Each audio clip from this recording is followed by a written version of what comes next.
सूरज एक बहुत बड़ा सितारा है और हमारे सोलर सिस्टम के 99.86% मास पर मुश्तमिल है। सूरज का डायमीटर दुनिया के डायमीटर से 109 टाइम्स बड़ा है। ये इतना बड़ा है कि 10 लाख से भी ज्यादा दुनियाएं इस एक सूरज के अंदर समा सकती हैं। सुभान अल्लाह।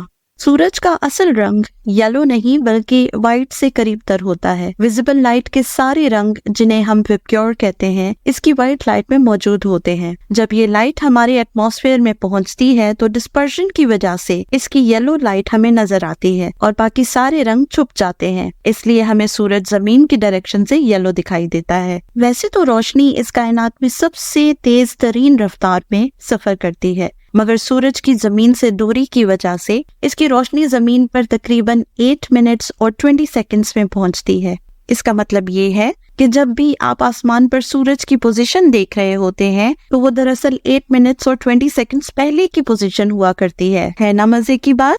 सूरज पर कुछ डार्क स्पॉट्स भी दिखाई देते हैं जिन्हें सन स्पॉट्स कहते हैं। ये सूरज की सतह पर होने वाली मैग्नेटिक एक्टिविटी की वजह से बनते हैं और बाद गायब भी हो जाते हैं। इनका टेम्परेचर अपने गिर्दोनवा से कम मगर फिर भी तकरीबन 3500 डिग्री सेंटीग्रेड तक होता है।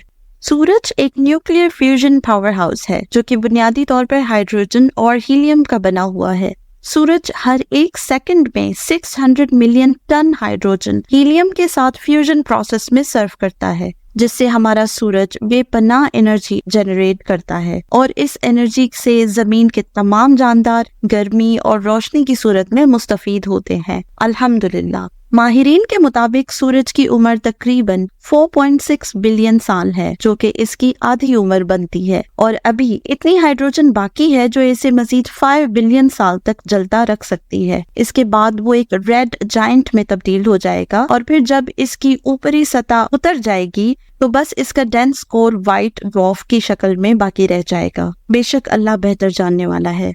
सूरज की मैग्नेटिक फील्ड हर 11 साल बाद तब्दील होती है, जिसका डायरेक्ट असर स्पेस वेदर पर पड़ता है, जिससे खिलाई तूफान आते हैं जो कि सैटेलाइट्स, पावर जनरेटर्स और रेडियो कम्युनिकेशंस को डिस्टर्ब कर सकते हैं। सूरज मुसलसल चार्ज्ड पार्टिकल्स की शुआओं को खारिज करता रहता है, जिसे सोलर विंड्स कहते हैं। इन सोलर विंड्स के जमीन की मैग्नेटिक फील्ड के साथ इंटरेक्शन से खूबसूरत कलर्स प्रोड्यूस होते हैं, जैसे कि नॉर्वे में दिखाई देने वाली ऑरोरा बोरियलिस। सूरज की इमेंस ग्रेविटेशनल फोर्स सब प्लैनेट्स और उनसे एसोसिएटेड मून्स, एस्ट्रॉइड्स और कॉमेट्स सबको अपने अपने मखसूस ऑर्बिट्स पर चलने में मदद करती है। अगर ये ग्रेविटेशनल फोर्स ना होती तो सब आपस में टकरा जाते और कहीं बहुत दूर तक बिखर जाते। नतीजतन ये निज़ाम शमसी बर्बाद हो जाता। ये अल्लाह का बहुत बड़ा फजल है जो कुदरत को उसके कवानीन के मुताबिक चला रहा है। तभी तो अल्लाह फरमाता है तो तुम अपने रब की कौन कौन सी नेमतों को झुटलाओगे।